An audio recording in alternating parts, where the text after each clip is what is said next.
Hey guys, welcome back to my channel. Today, I am going to be talking about the MLB lockout. So, I know this is pretty late to do a video on the MLB lockout, considering it's been about 25 days since it started. But, my cousins wanted me to do this video, so guess where we are. So, I'm going to give you my point of view on this thing. Just say who's in the right, who's in the wrong. I'm biased. I'm going to go towards the players on this one. Unless they want something just like outlandish, I'm going to most likely agree with the players. So when the lockout first started, each side, the players and the owners, posted a letter out to fans, and I'm going to read those off, starting with the owners. So let me pull that up. So let me pull that up real quick. Okay. So I'm going to read this off and just kind of give my analysis on it. So it starts with, to our fans, I first want to thank you for your continued support of the great game of baseball. Yes, we do support it. That's why we want to see it get played. This past season, we were reminded of how the national pastime can bring us together and restore our hope despite the difficult challenges of a global pandemic. Well, it didn't restore my hope as a Mets fan. I'm just still disappointed after last year. As we begin to emerge from one of the darkest periods in our history, our ballparks were filled with fans, games were filled with excitement, and millions of families felt the joy of watching baseball together. Okay. Through the first paragraph, nothing bad. That is why I'm so disappointed about the situation in which our game finds itself today. Despite the league's best efforts to make a deal with the Players Association, their best efforts, huh? I heard that the players were pretty stubborn, though, so maybe they did try a little bit. We are unable to extend our 26-year-long history of labor peace and come to an agreement with the MLB Players Association before the current CBA expired. Therefore, we have been forced to commence a lockout of the players effective at 12:01. They weren't forced to do it.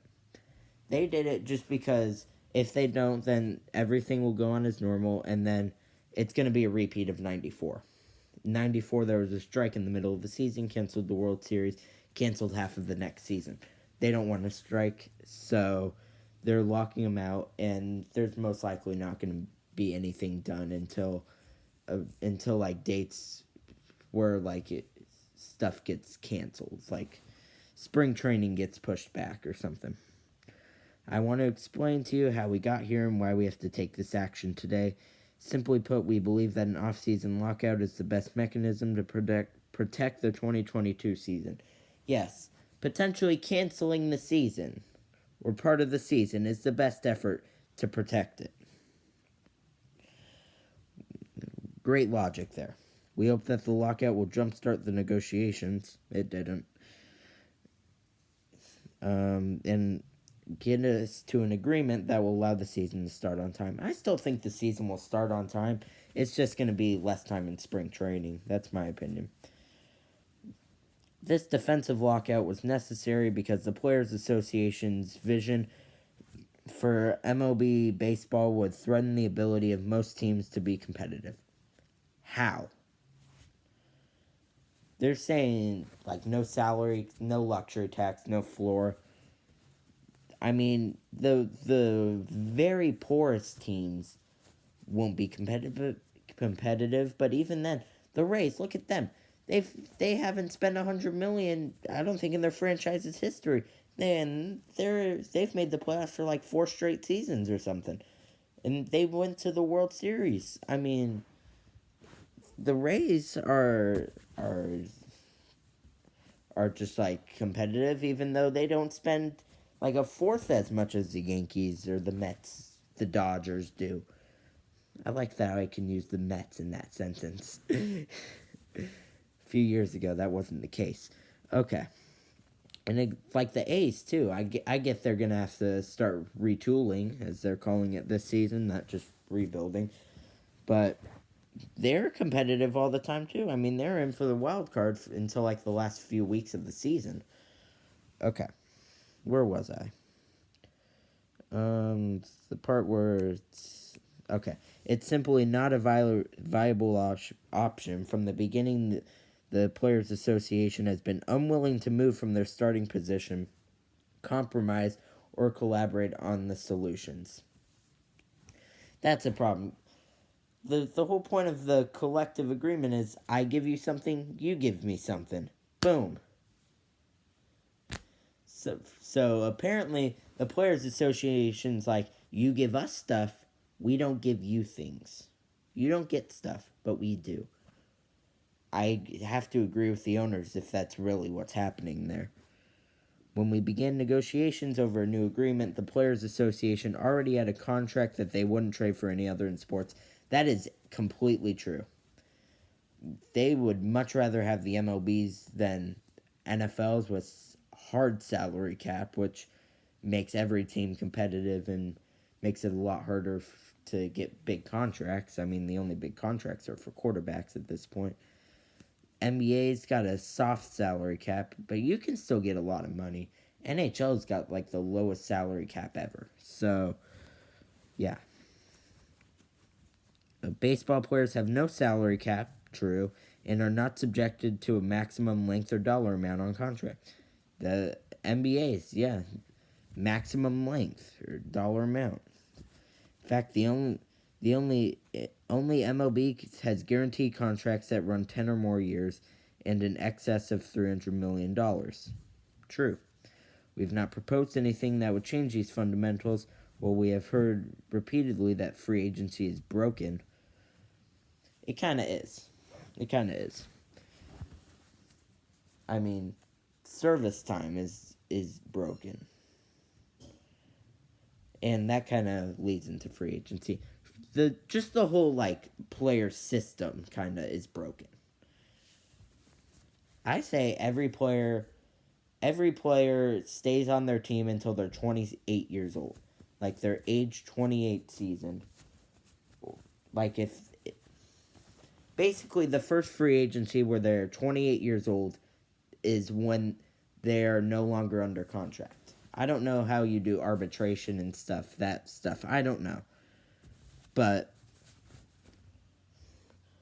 in my opinion, age 28 season's the cutoff, and then you can just start handing people contracts. Like, if there's a minor leaguer who's about to come up, but he's 28, cool.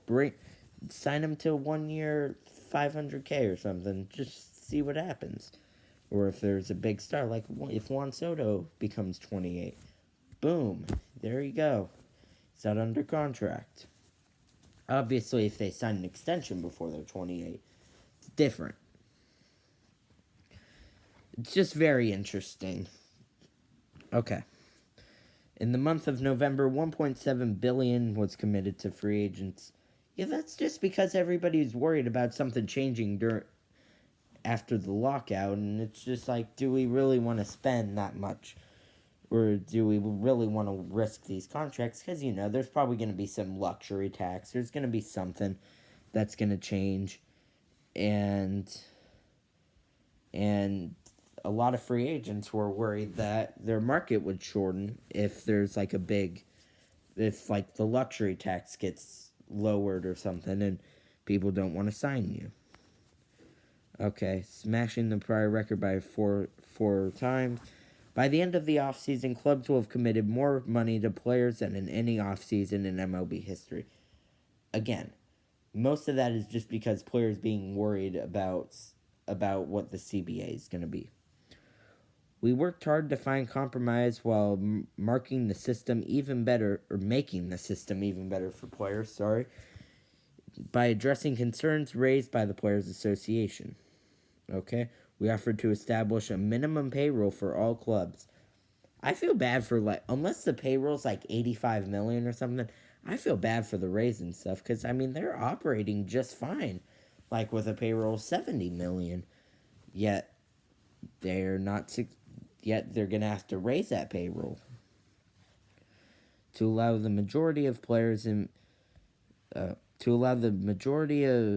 players to reach free agency earlier through an age-based system that would eliminate any claims of service time manipulation. That makes sense. Yeah. Have everybody go at 28, 29, 30, something like that. Age 27. It's one of those ages. Everybody who is under contract, their contract ends unless they sign something that goes past their age 28 season. Okay. And to increase compensation for all young players, including increases in minimum salaries. Yeah, I mean, minor leaguers, I mean, we all know they don't get paid at all. So you basically get your signing bonus if you're drafted, and you live on that until you're in the MLB. When negotiations lacked momentum, we tried to create some by offering to accept the universal DH, a new draft system using a lottery similar to other leagues. I don't In my opinion, the MLB draft is pure luck. I mean, you never know how a player's going to perform through the minor leagues, so I don't get the lottery system at all. I guess just to prohibit teams from just trying to tank their season. That's the only thing I can think of. And to increase the competitive balance tax threshold that affects only a small number of teams. We have had challenges before with respect to making labor agreements and have overcome those challenges every single time during any tenure.